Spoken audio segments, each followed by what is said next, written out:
Report with Sam Seder. The destiny of America is always safer in the hands of the people than in the conference rooms of any elite. Sam Seder. They are unanimous in their hate for me, and I welcome their hatred. We must guard against the acquisition of unwarranted influence, whether sought or unsought, by the military-industrial complex. The Majority Report with Sam Seder.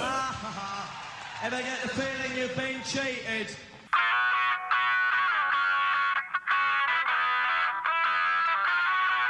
It is Tuesday, October 22nd, 2024. My name is Sam Seder. This is the 5-time award-winning Majority Report. We are broadcasting live steps from the industrially ravaged Gowanus Canal in the heartland of America, downtown Brooklyn, USA. On the program today, 13 days until the general election. Also, we'll be looking into the longest-running tenant strike in the history of Kansas City. Anna Heetman, striking tenant and leader with the Independence Towers Tenant Union in Kansas City, will be here with us. Meanwhile, polls split. However, Harris outperforming in key demographics and issues. Both campaigns now focusing on the 3% of undecided in 7 states, which represents 12%, 3%, I don't know. Tiny amount of people in this country will determine its fate. Senate sees a slight trend toward Republicans. Meanwhile, Anthony Blinken blinking again, I'm sure, in Israel, as Israel's vicious assault on northern Gaza continues. In the House, 64 Democrats demand Biden push for unimpeded media access to Gaza. FBI investigating that leak of Israeli-Iran strike plans. And for 8 million SAVE borrowers, Biden extends student loan payment pause for another 6 months. FTC ban on fake reviews starts today. Somebody better check all those right-wing podcasts. 2,400 Kaiser healthcare workers on strike in California. Republicans legally complain that medical abortion is lowering teen pregnancy rates. This while a study shows infant mortality increased immediately following the Dobbs decision. And lastly, the Central Park Five sued Donald Trump for defamation. I couldn't be more excited about him paying out that award. All this and more on today's Majority Report. Welcome, ladies and gentlemen. Thanks so much for joining us. Sorry, we got a little bit of a late start. We're okay now. Let me get all of our devices ready. We need to update some computers. Oh, that reminds me, we got an offer for some help with that, Matt. We'll talk about that in a bit. Thanks for joining us. Emma is out today, feeling a little bit under the weather. She'll be back tomorrow, I believe. And of course, as we start to gear up for the election coverage a week from, or I should say 2 weeks from today, we will be on air, but voting will have started, at least on election day. Early voting starts all over the place over the next week or two, or in many places. Check your local listings. We'll be talking as we get a little bit closer about, certain ballot initiatives and different places. I can tell you in New York State, which is really the one I'm most familiar with. I'm a New York voter. Yes on 1. No on 2 through 6 if you're in the city. And then I generally vote on the Working Families Party line.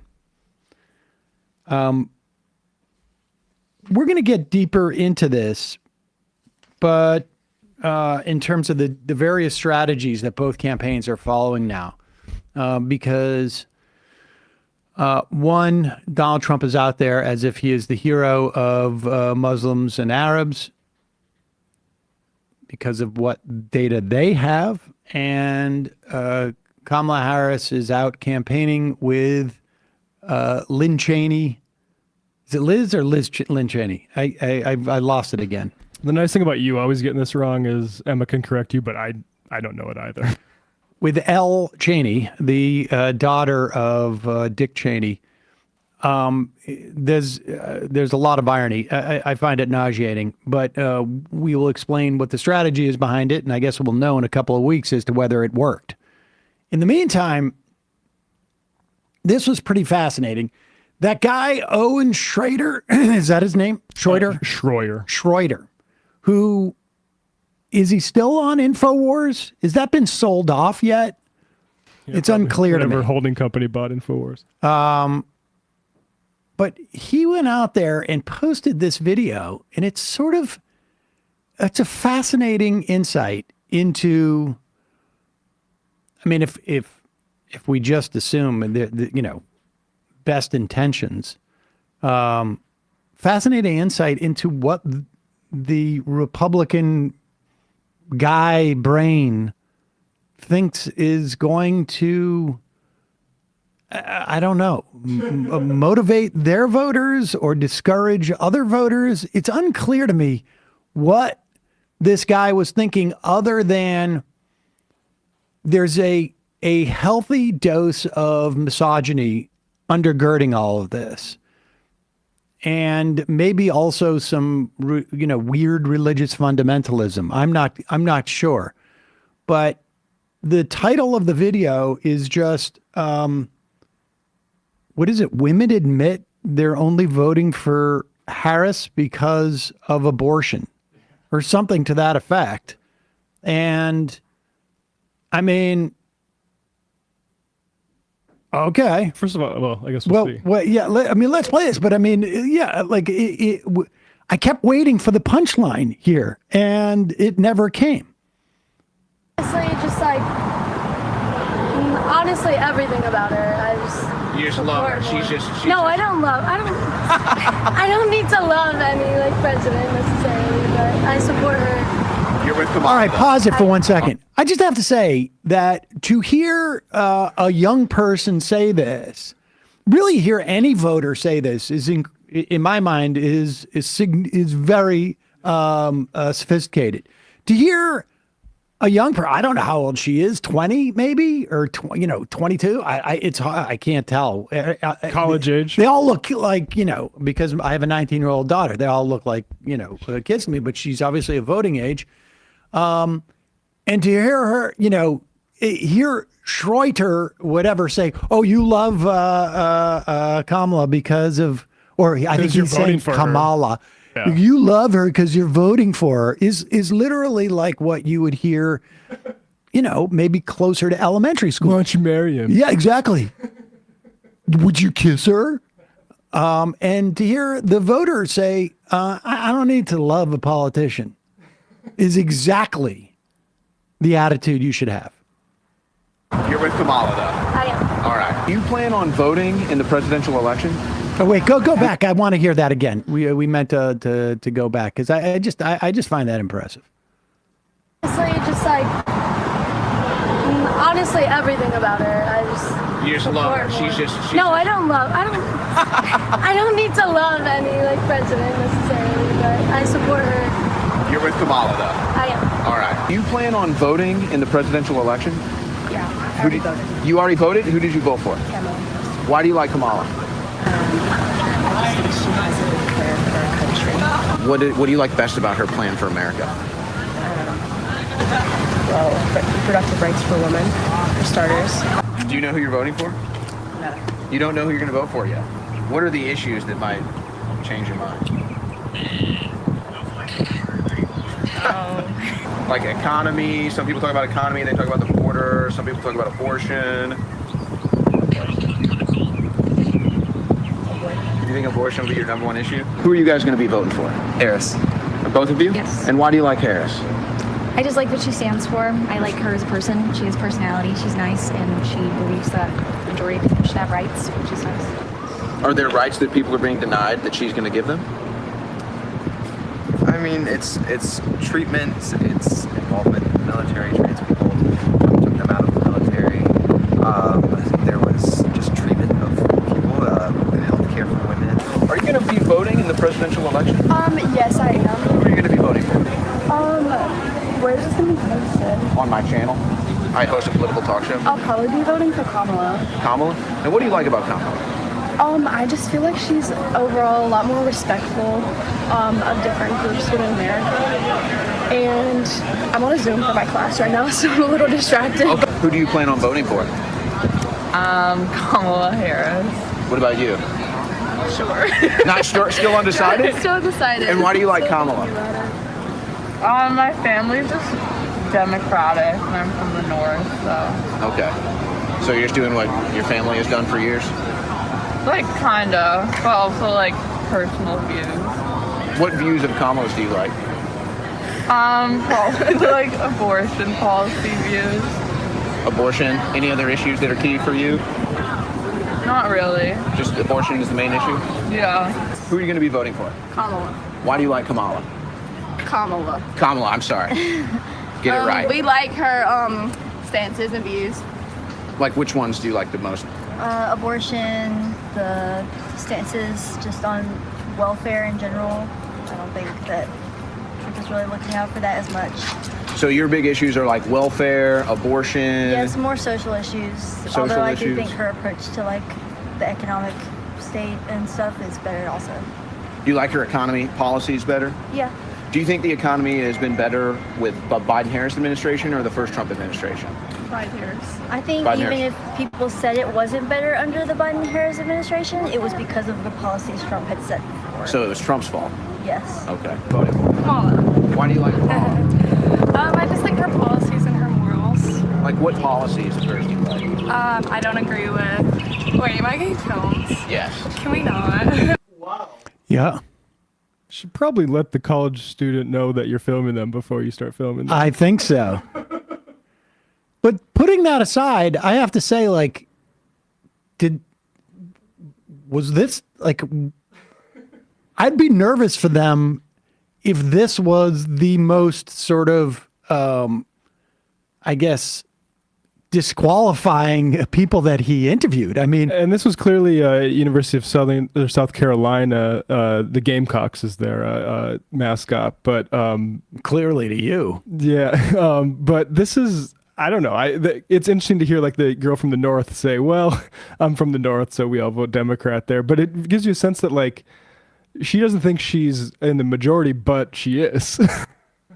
Yeah, I think she was like afraid to get too involved in it, and then, but the idea that somehow, and particularly being in a state where the idea of a total abortion ban is real, that this is somehow surprising that. To the extent that they're single issue voters, and I don't know that they all are, but to the extent that any of them are, this is the first individual right that has ever been taken away by the Supreme Court after 50 years of it being law of the land. I mean, I think it's very revealing when he asks, like, so what issues are you interested in? She doesn't have any off the top of his head. So he says, well, a lot of people are thinking about abortion, the economy. Oh, no, immigration, he says. Yeah, the border. Right. And then she might finally says abortion. She's like, oh, yeah, abortion. Right.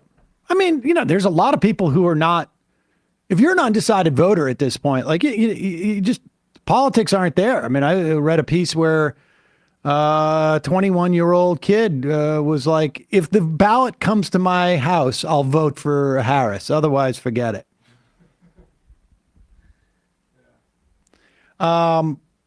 If you're looking for encouragement in terms of what's happening in the future, well, there you have it.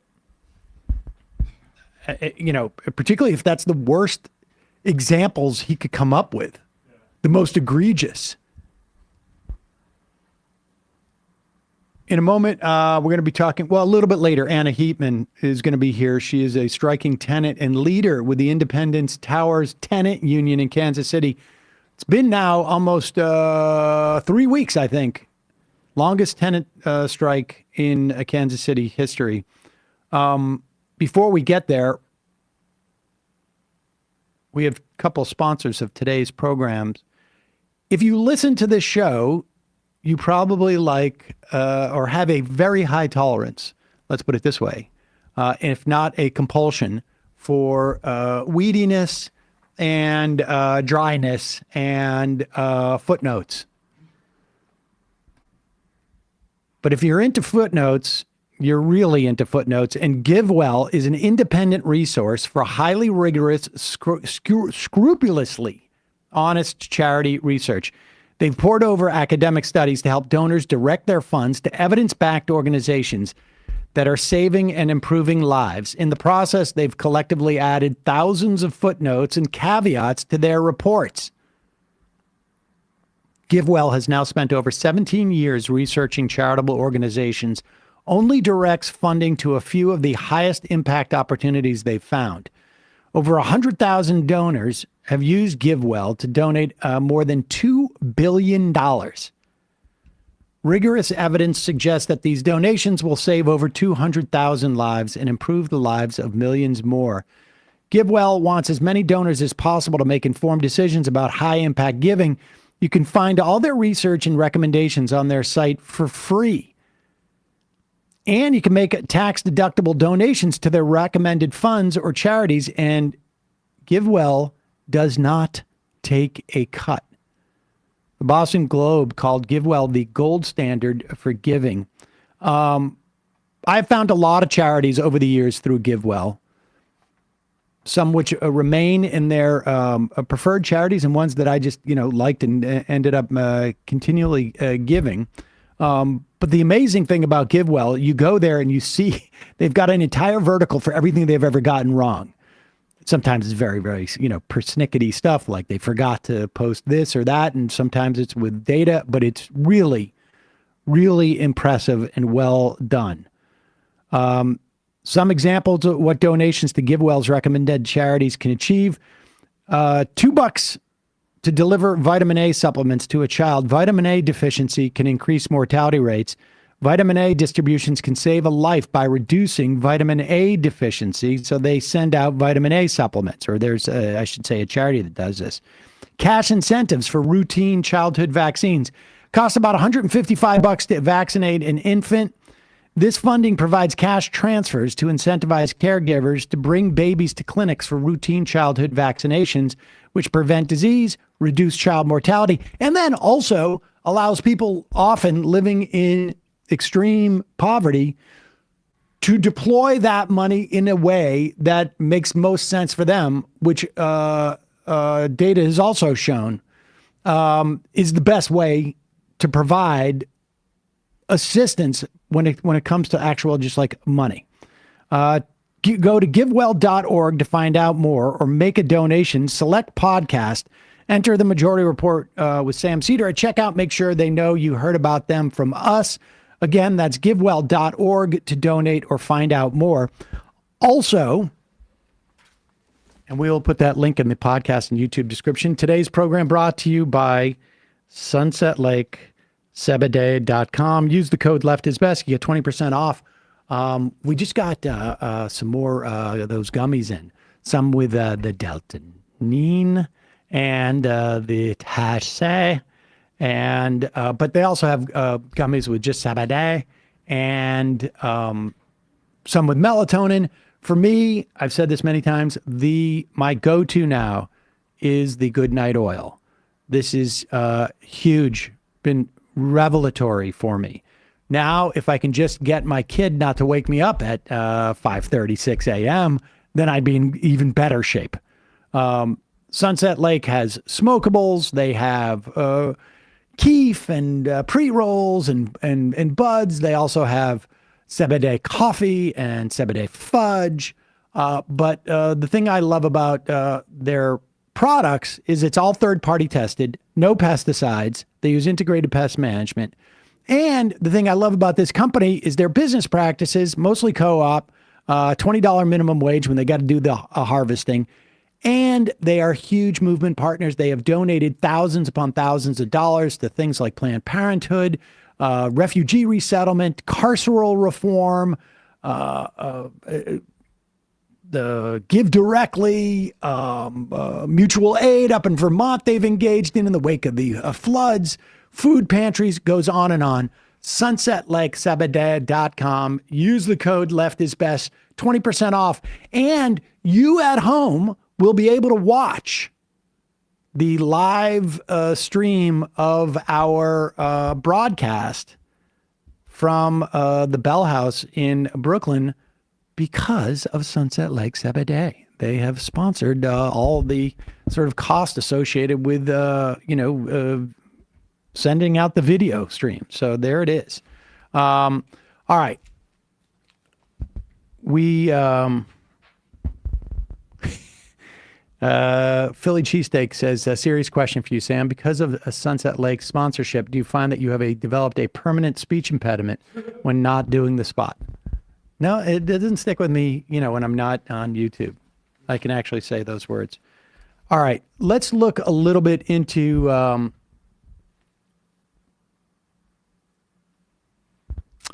let's look into what we're looking at in terms of the campaign at the moment.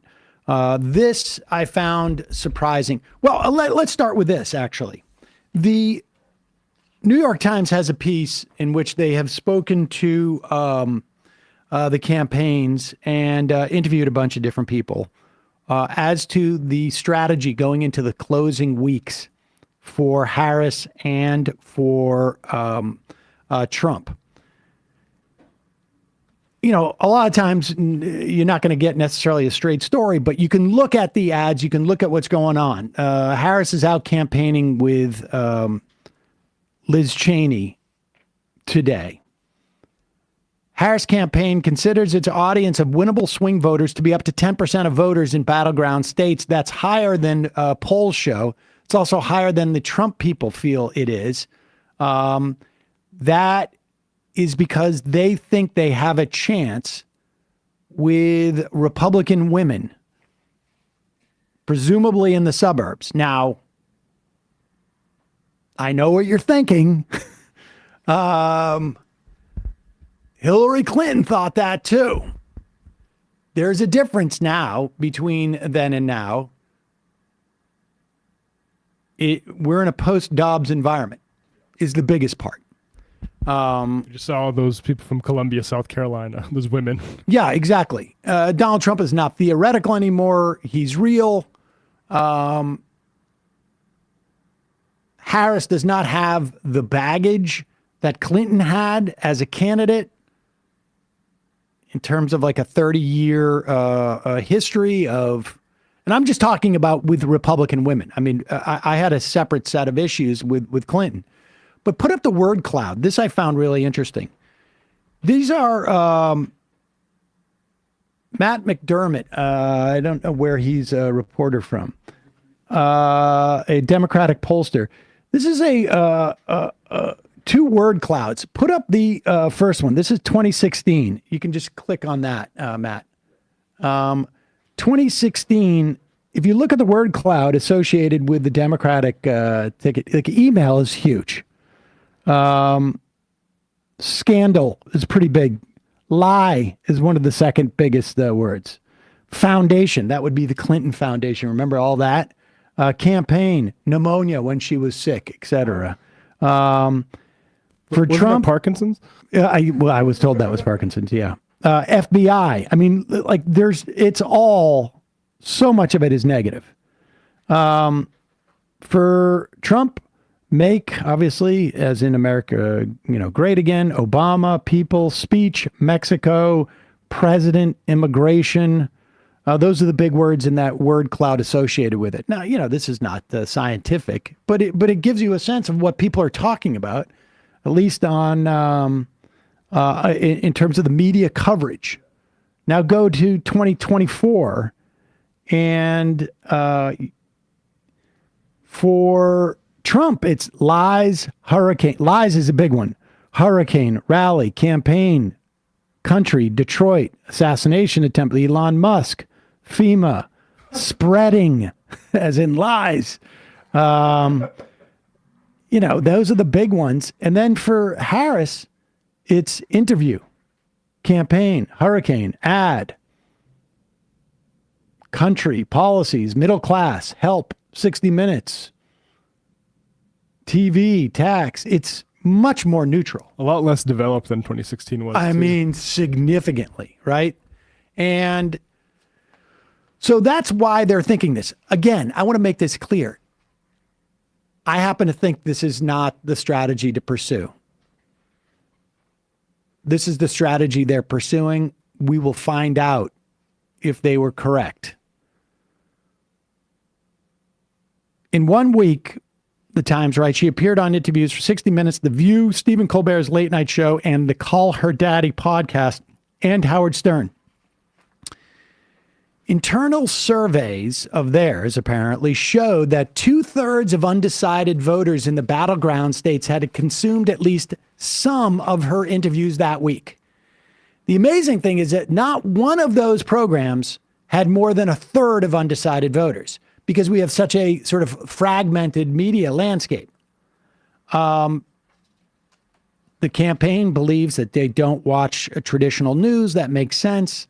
What's really interesting is the campaign used polls to figure out which moments help change minds on these shows.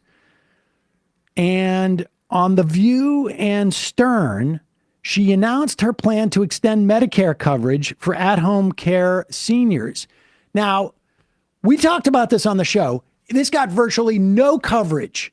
This is by far the single most significant policy. Maybe Trump's deport 20 million people, if you can call that a policy, is actually maybe in some ways, rivals it in terms of scope. But aside from that, having Medicare provide at-home care for seniors is huge. Most of you do not understand this because most of you are too young. And I mean, even if you're 30s or 40s, you haven't quite gotten there yet. If you're in your 40s, you're about to hit a crap storm of this stuff. And having the ability to keep your parents in their home, in their apartment, without having to drain all of their funds to make them eligible for Medicaid to pay for a home, which is going to cost $14,000 a year, and I'm not talking about the fancy ones, is huge. It's huge. And both in a material, the way that it materially benefits both seniors and people in their 30s and 40s and 50s. And they found that of the more than 100 clips during her media blitz, their effectiveness at increasing her support, that proposal ranked at the top. Meanwhile, the Trump campaign's research found that up for grabs voters were about 6 times as likely as other battleground state voters to be motivated by their views of Israel's war in Gaza. Pop up this tweet by Donald Trump. It will give you an example as to why Donald Trump is doing this. Arab voters are very upset that Comrade Kamala Harris, the worst vice president in the history of the United States and low IQ individual, is campaigning with dumb as a rock war hawk Liz Cheney, who, like her father, the man that pushed Bush to ridiculously go to war in the Middle East, his syntax is horrible, also wants to go to war with every Muslim country known to mankind. Remember, Liz Cheney lost her congressional seat by the largest margin in history for a sitting congressperson. I don't think there was probably any Muslim voters in Wyoming at the time, but that's who knows. If Kamala gets 4 more years, the Middle East will spend the next 4 decades going up in flames, and your kids will be going off to war, maybe even a third world war, et cetera, et cetera. First off, there is absolutely no reason to believe that Donald Trump is going to be any better, if not significantly worse, when it comes to Palestinians or any Arab countries. I mean, we left it off today, but a few days ago, he was saying Joe Biden's telling Bibi to hold back, and he shouldn't be. Right. And, but as a campaign strategy, this is smart. And Harris has really left those people on the table, without a doubt. Without a doubt. And you know, you can say these people should be savvy enough to know that Harris, they're both theoretical choices, but Harris might be better. But the fact of the matter is, if you're not super engaged, and even for some people who are, it's just, that's not obvious. Trump's team's research, and the campaign also found that undecided voters were less likely to be white than those in battlegrounds and overall more likely to be black. About 25% of undecided voters are black, according to the Trump team. I think that's numbers high. And I think probably the Trump team knows it's high. You know, both sides have their own sort of like fibs that they're telling that are explaining stories. Who knows why they keep them back? But certainly, you know, it's, and the question is that how many of those voters that they're keying in on are low propensity voters, and how many are high propensity? When you're going for Republican women in the suburbs, those are high propensity voters. When you're going for young people, really of any race for that matter, it tends to be lower propensity, particularly males. Can Trump motivate these people to get to the polls? That's going to be the challenge. Harris, can she convince them to vote for her as opposed to Trump when they go to the polls? That's really the question. Here is Harry Enton. Well, you know what? We'll get to this afterwards, because I want to take a quick break. And when we come back, we're going to be talking to Anna Heetman. She is a striking tenant and a leader with the Independence Towers Tenant Union in Kansas City. I just don't hear that much about tenant strikes, particularly organized across the city. And this is the biggest in the history of Kansas City. We'll be right back with more.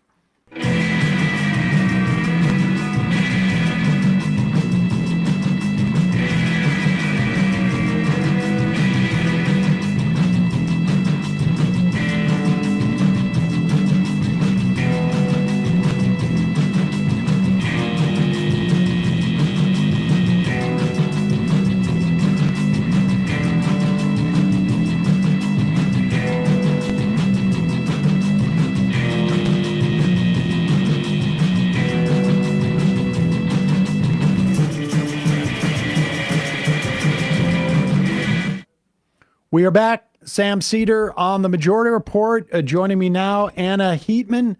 She's a striking tenant and leader with the Independence Tower Tenant Union in Kansas City. They are part of an ongoing tenant strike, which my understanding is the largest in the history of Kansas City. Anna, welcome to the program. Yeah, thank you so much. I'm so excited to be here. Okay, will you let's just start with who's participating in the strike. My understanding is there are 2 separate tenant unions? Correct. So first, the Independence Towers Tenant Union, which I am a part of, and then also the Quality Hill Towers Tenant Union, both started their rent strikes on October 1st. And how many renters are we talking about? So at Independence Towers, it is about 50 of the building, which I believe is around, like 35 to 40 tenants. Okay. At Quality Hill Towers, they don't have a majority of tenants striking, but it is enough to get their landlord Sentinel in the red. I believe they have around 50 to 60 leaders on strike right now. What let's start with, I guess, the issue sets for both sort of, I guess, unions. What were they? What are they? Sure. Yeah, so I mean, the buildings actually have a lot in common when it comes to the conditions. The conditions are absolutely horrid. I've lived at Independence Towers for over 5 years now, and I've experienced, a lot of water damage in my unit. There's been flooding that comes in, drywall crumbling on account of that, awful plumbing. I know at Quality Hill Towers, they also deal with water damage, mold, asbestos. There are pests at both properties, and management that is either just, not responding to or fulfilling work orders. And at Independence Towers, it's been, lack of security, just a lot of conditions issues, and also rents being raised on top of that year after year. I think we have some pictures of the conditions in. And you tell us, I don't know if you can see these. We'll pop these up on the main screen. You can maybe walk us through, like, what are we looking at here? Matt will pop this up in a second. I mean, I can see the black mold on this. I don't know what, you can explain what this apartment is. Can you see that picture? Mm-hmm. What is that we're looking at? So this is actually the unit where a fire broke out. This was in mid-June. A fire was set in this unit on the second floor. And first of all, the fire alarms didn't go off. They didn't go off for the whole building. So there was one tenant who had to run up and down all 10 floors of this building, knocking on people's doors and letting them know there was a fire. It was terrifying. But this picture, I don't know exactly when it was taken, but this room sat filled with burnt debris for months. It wasn't until actually we started the rent strike that they actually had somebody come out to clear away. Clean it up. Okay. Yeah. All right. So I guess it's not black mold, but it looks pretty bad. Let's. We can't quite click through these, so we're going to pop a couple up. Let's just put one or two more up. When you moved in, I mean, what was the condition of the place like 5 years ago? Has it gotten steadily worse? Yeah, I would say it's gotten steadily worse. I think even 5 years ago, it was still not great. I mean, for me moving in, I didn't see a lot of these issues like on their face, like walking through the building or even, walking through my unit. The hole in my ceiling wasn't there when I moved in, but right. As a lot of my neighbors also have said, it's like they do these temporary like Band-Aid fixes. So it looks okay, but living in these units, after some time, it's clear that, there hasn't been any like real fix to these issues. Well, tell us about the ownership groups. Like, who are these people? Sure. So at Independence Towers, the building was owned by Parker Webb from, I think it was around 2020 up until May of this year when the building went into receivership. Parker Webb is an individual or a company? Well, so Parker Webb is the CEO of FTW Investments, which is a property management company that has purchased struggling buildings in Kansas City over the years. And I don't think there's a single person I've spoken to who has a good thing to say about him or how he runs his properties. So it went into receivership because he decided, like, I'm not going to afford to pay this, and I'm not going to pay a bunch of bills, and that's the way I walk away with a lot of cash. So it was actually So basically this is something that happens through the court system. So Fannie Mae, who gave Parker Webb or gave, FDW Investments this loan to purchase Independence Towers, a $5.5 million loan. They, said, FDW, you have to make these certain repairs to the building. Otherwise you're in breach of our loan agreement. And so they failed to make those repairs in the time given by Fannie Mae. So they brought that suit. And then, Parker Webb did voluntarily allow the building to go into receivership. Now, I think that's because our tenant union was in the press, days before the hearing in which the judge would have made this decision. And, we were going to go to the court and talk about our experiences, in the building that would have gone against some of what Parker Webb was saying at that time. In terms of how the building was, being maintained. So essentially, he got scared off by the strike and by what was going to come out. And so, who owns the buildings now? Right. So the court elected Tri-Guild Inc. to be the receiver of the property, and so Tri-Guild doesn't own the building, but they're basically sort of like a babysitter for the building until it can get sold to the next owner. And also, in the meantime, they're making some of these critical repairs. So how did you guys decide to strike? And then I want to hear, what are the potential ways of solving this for you? Yeah, so the decision to go on strike, it definitely wasn't a light decision. And it took, at Independence Towers and Quality Hill Towers, it's been a span of months, if not years, of organizing that's led to this moment. I know for myself, at Independence Towers, it really started back in March when we went without hot water for 2 weeks.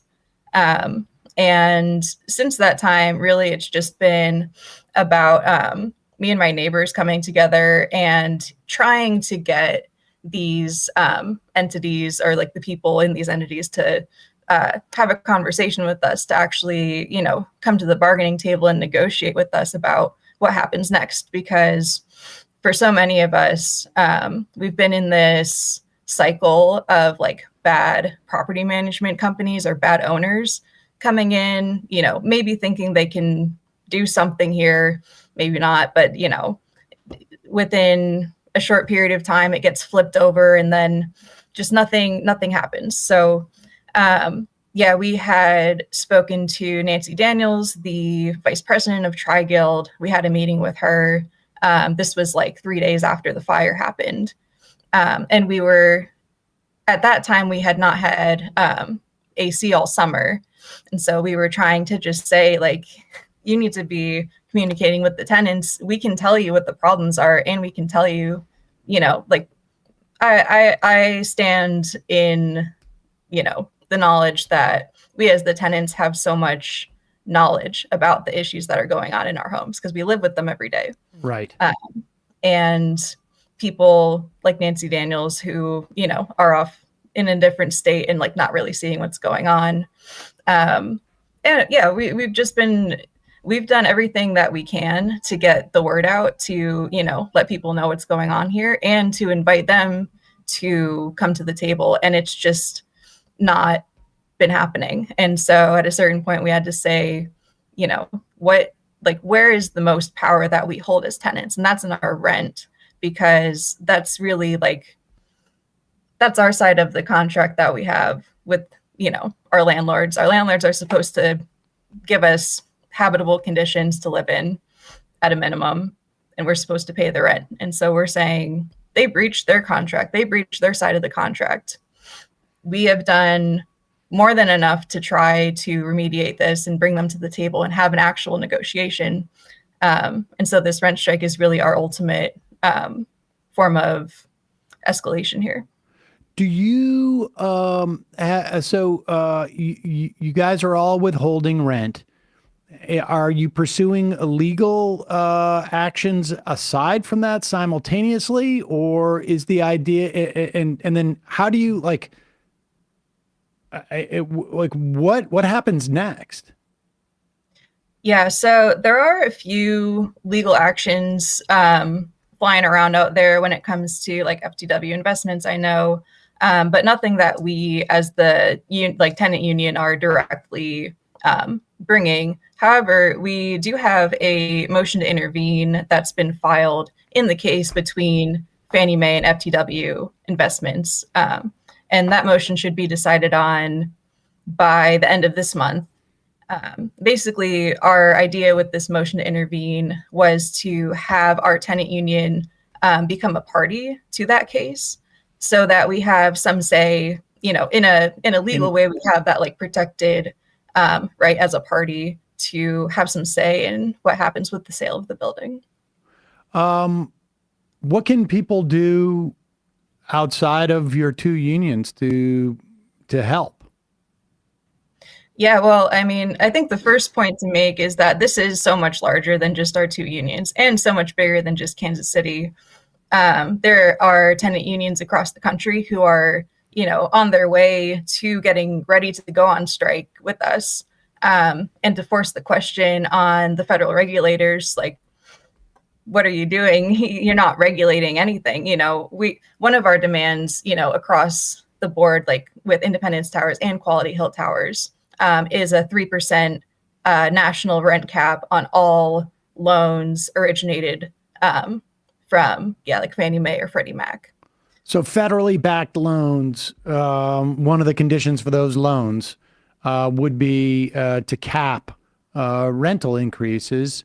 Otherwise, go get your loans from somebody else. And without that federal government backing, these loans become a lot more difficult to procure.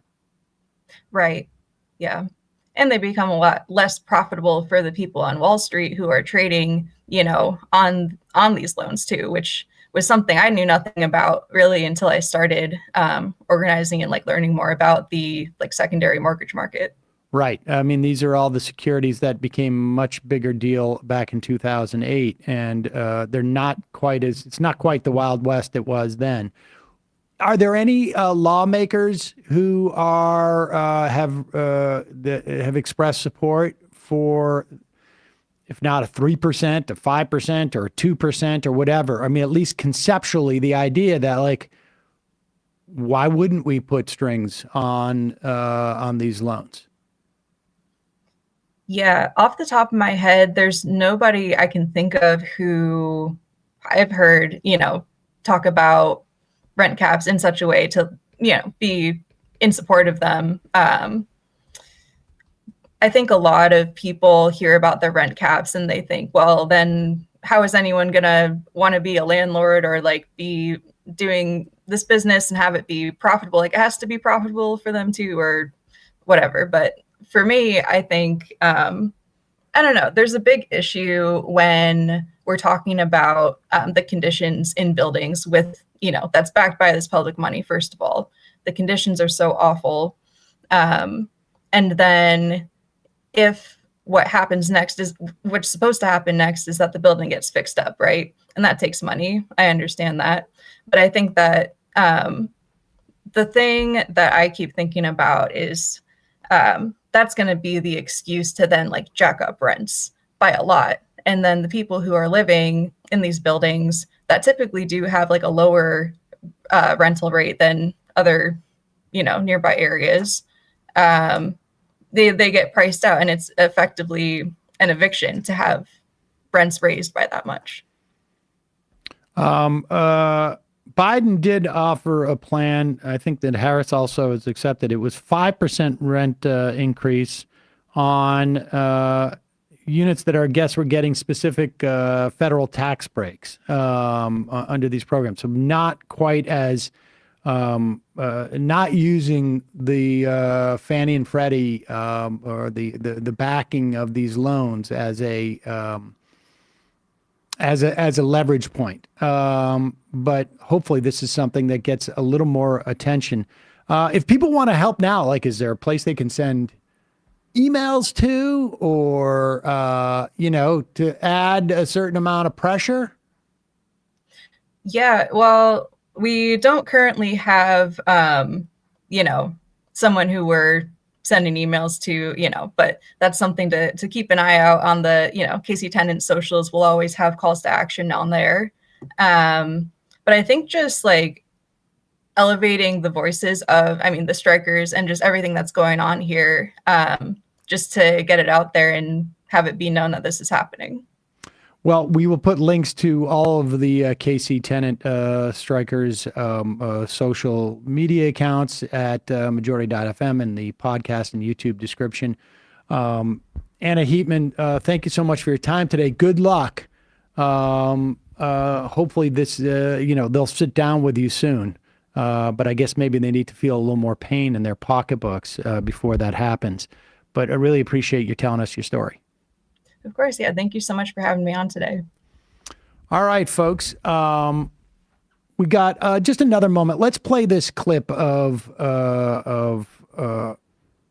Harry Enton. We will put the links to the Kansas City Tenants Association.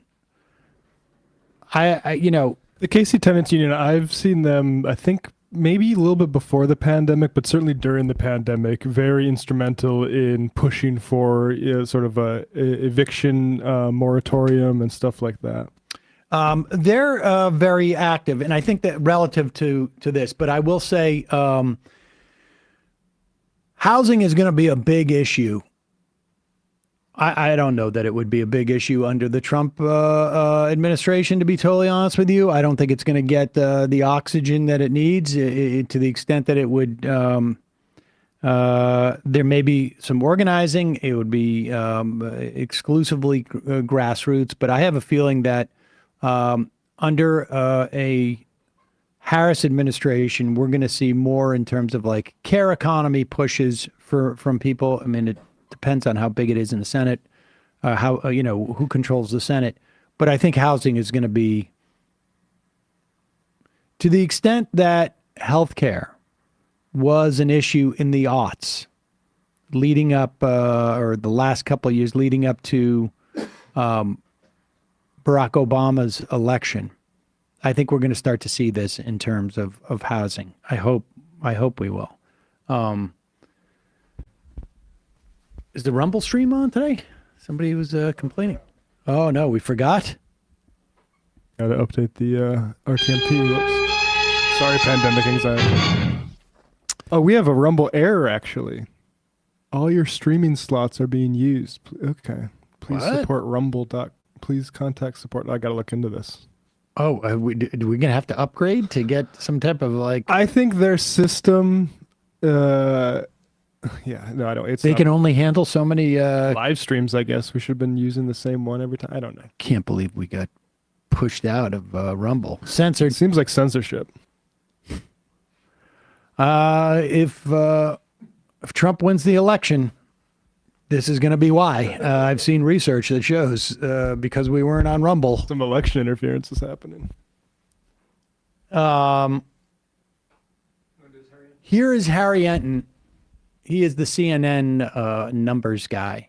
And the challenge for Harris is to maintain her numbers or come close to them, not only in terms of like essentially young people, black and brown people. There is a dynamic, and I haven't seen too much about this as of late, but I don't have any reason to believe that it's changed. Joe Biden won young people by, and I've described this a couple of times. Let's just say it was a 60-40 margin. This is just off the top of my head. It could have been actually larger than that, but let's just call it 60-40 because I'm not good with math and it's easier if I have basic numbers. That cohort, let's say, represented, I don't know, 30% of the population. Maybe it's actually higher than that. I don't know. Today, as opposed to 2020, that cohort represents 35 or 40% of the electorate. Now, again, I'm making up numbers. I'm just trying to show you the dynamic. That cohort has increased. So if Biden won 30% of the electorate by a 60 to 40 margin.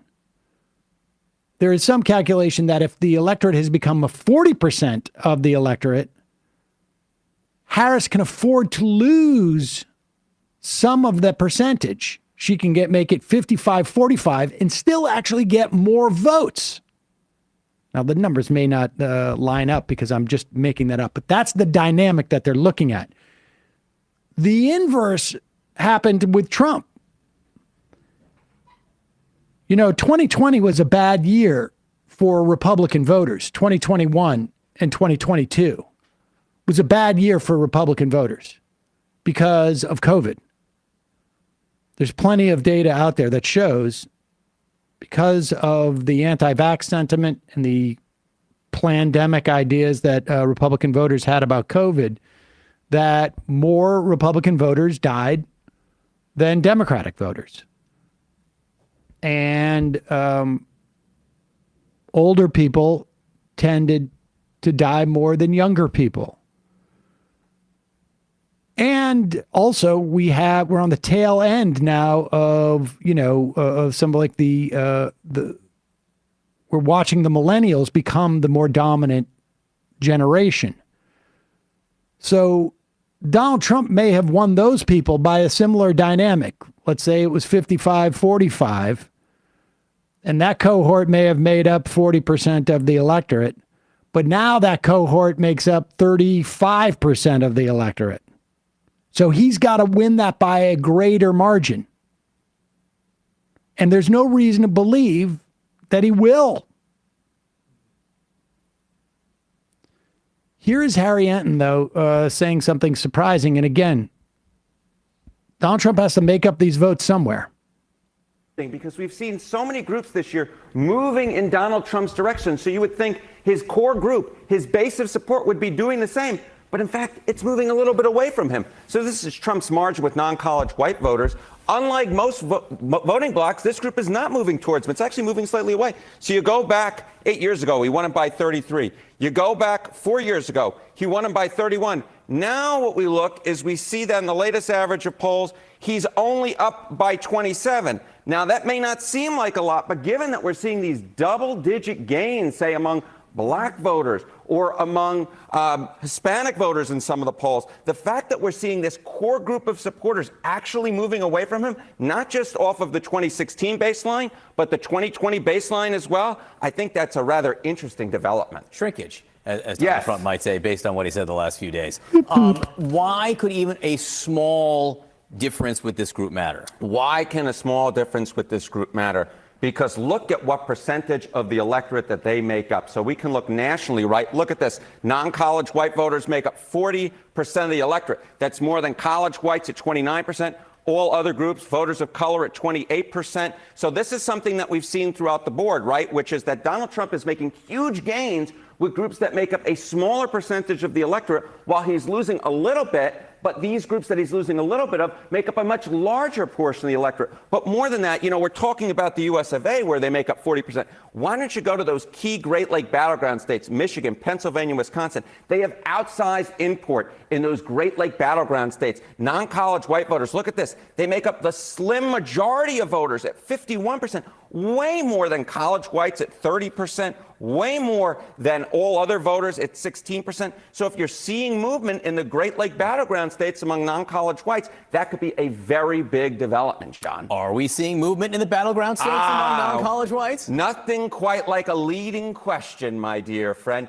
Yes, we are. We're seeing the same pattern in the Great Lake battleground states that we're seeing nationally. That is small movement among non-college white voters. Again, you see it back in 2016, Donald Trump won him by 25. You see a small movement in 2020, Donald Trump winning him by 22. And look at that, what we are today. Again, Trump is ahead, but his margins are smaller. And when you have a shrinking margin for Donald Trump among his core group that makes up the majority of voters, it can make up for big shifts among smaller groups of the electorate. And this is why Kamala Harris is still in the ball game right now. It's because even though she's losing big league, She's losing big league among groups that make up a small portion of the electorate, and she's making it up among groups that make up a big portion of the electorate, even if the movements are small. But it's clear here. That is very interesting. That is a clear downward slope in these key states. Among his I don't know if we need any more of that. I mean, that gives you a dynamic that's going on. And if Harris ends up winning big, which, look, I have no idea. I think there's really two options. Well, there's probably three options. I don't think that Donald Trump is going to win big. I think Harris loses by a little, or Trump loses by a little, or Harris wins relatively big. And by relatively, I mean just more than Biden. If Harris wins more than Biden, it will be because of this dynamic. And it will be because those suburban women,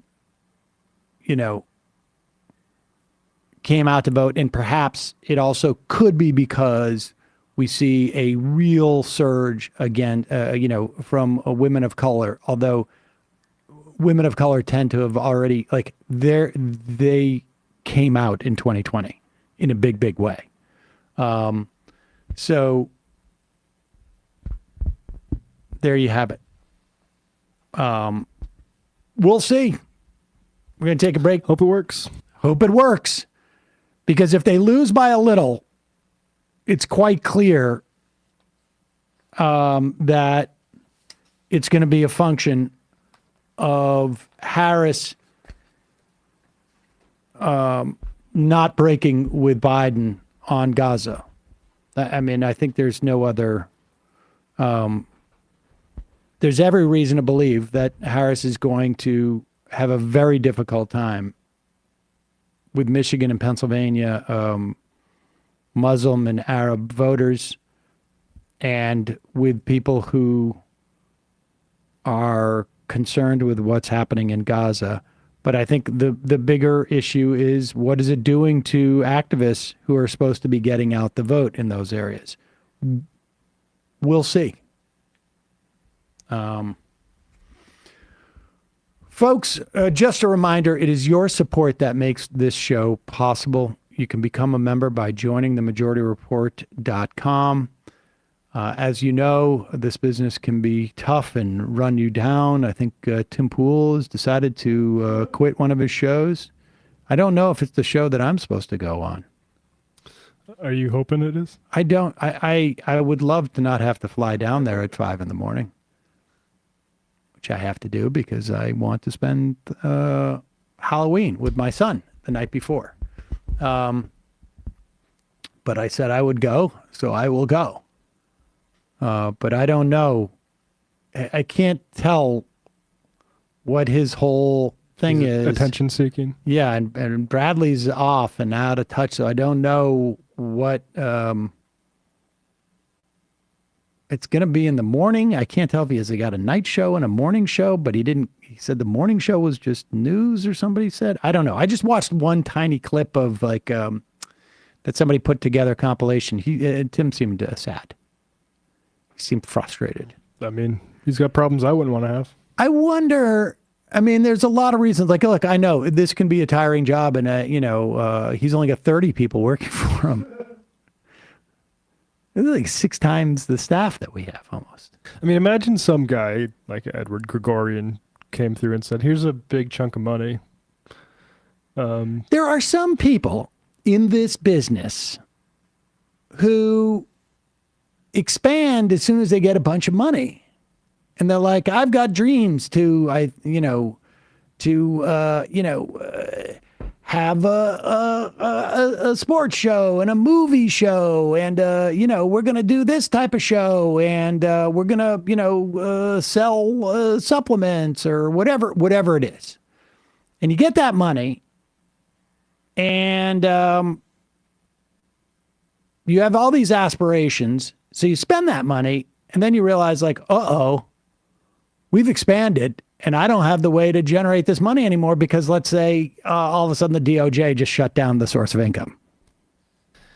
It reminds me of a section from a really interesting book called The CIA Diary by Philip Agee, written in 1974, one of the first big leaks by a CIA case officer who was basically like had a bunch of assets in South America. And he said one of the ways that they sort of cultivate them is you give them a little stipend, a little allowance.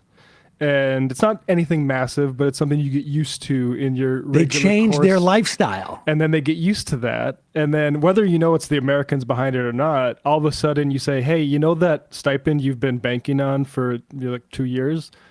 You either play ball or that disappears. And, you know, honestly, I think sometimes that's what happens. I mean, in the context of a business thing, we're going to hire, I got a bunch of money. I can hire a bunch of more people. And then that money dries up. You know, it's not like, I mean, we talk about like, you know, Dave Rubin got $5 million. You know, Tim Pool, I don't know how many millions he got. And, you know, Tim Pool was like, oh, whatever, it's just licensing. But, you know, you get used to that money. And then God knows what you got to do to try and generate that revenue. Like, I would imagine I would start freaking out maybe and inviting people on that I had vowed that would never come on my show. Yeah, hey, Jim Jordan, do you want to make the trip out here? Yeah, exactly. I mean, we've never banned anybody from this show. I would, if Tim Pool wanted to come on the show, I'd let him come on the show. But if I said I had banned somebody, it would be weird to invite them on unless I needed to raise some revenue. Somebody told me they were advertising on this show. If you're watching YouTube and you see one of the Tim Pool ads, record it if you can. I don't know. Shoot it on your phone. Doesn't work for us, though. When I hear we get Ben Shapiro ads, I just think it's good that we do our programming and take their money. But I have no problem with that at all. I'm just curious because you have to be conscious about it. It does seem like somebody's like, it seems like a panic move, but I don't know. I'll have the opportunity to ask him. Fart Wayne, when are you going on Tim's show, Sam? Well, as far as I know, a week from Friday. JoinTheMajorityReport.com. That's my long-winded way of saying you can support this show regardless of what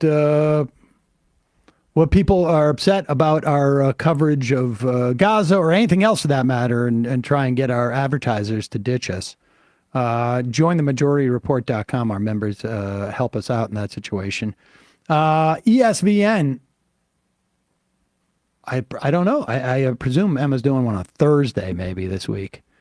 And NBA is kicking off, right? Did you guys do an NBA kickoff the other day? No, we were supposed to, but she's out sick, so we'll have to do that once the season starts maybe.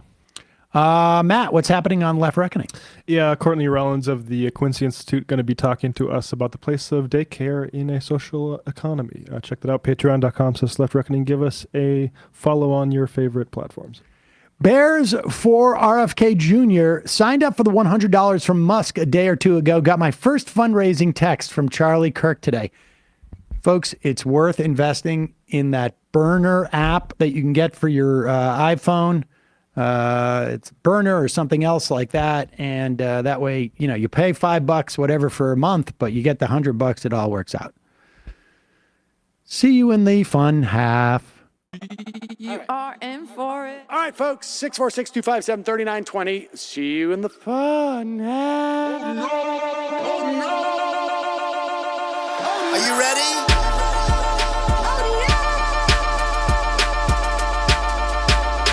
Who sent us this? Alpha males are back. Boy is back. And the alpha males are back. Just as delicious as you could imagine. The alpha males are back. Boy is back. And the alpha males are back. Just wanna degrade the white man. Alpha males are back. I take all of it in my throat. Alpha males are back. Snowflake says what? The alpha males are back. You are a madman. And the alpha males are back. Oh no, Sam Seder! What a fucking nightmare! Bring back DJ Danner. Yeah, or a couple of them. Just put them in rotation. DJ Danner. Well, the problem with those is they're like 45 seconds long, so I don't know if they're enough of a break. That's fucking nonsense. see white people doing drugs, they look worse than normal white people, and all white people look disgusting. And the alpha males. Psych. Fuck them. Fuck them. Snowflake says what?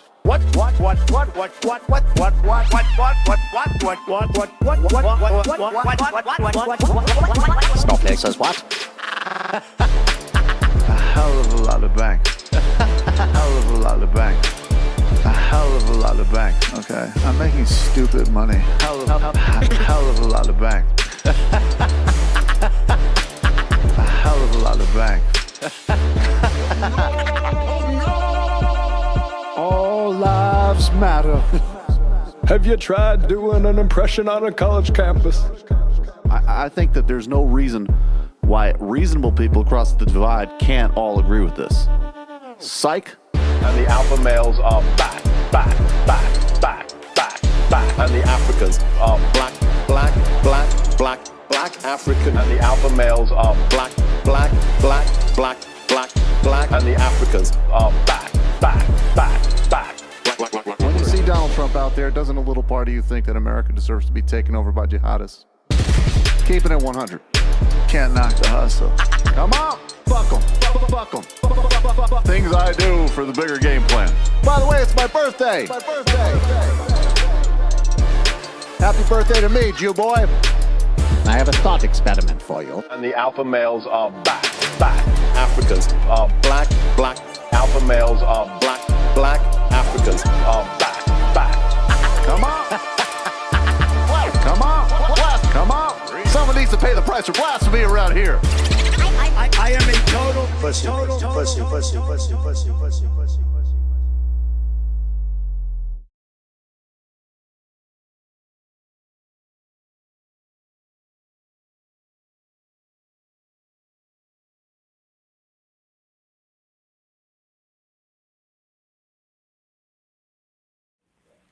I never saw that show, but I saw him with his trainer in the Warner Brothers. We're back. It's the fun half, ladies and gentlemen. Emma Vigeland out sick today. Can't get over the Giants' loss, I guess. Too difficult for her. Worcester Don Draper says it's actually hard to target specific YouTube channels' videos when running YouTube ads in 2024. Usually you just specify that you want to target avid news readers. You can target words searched on Google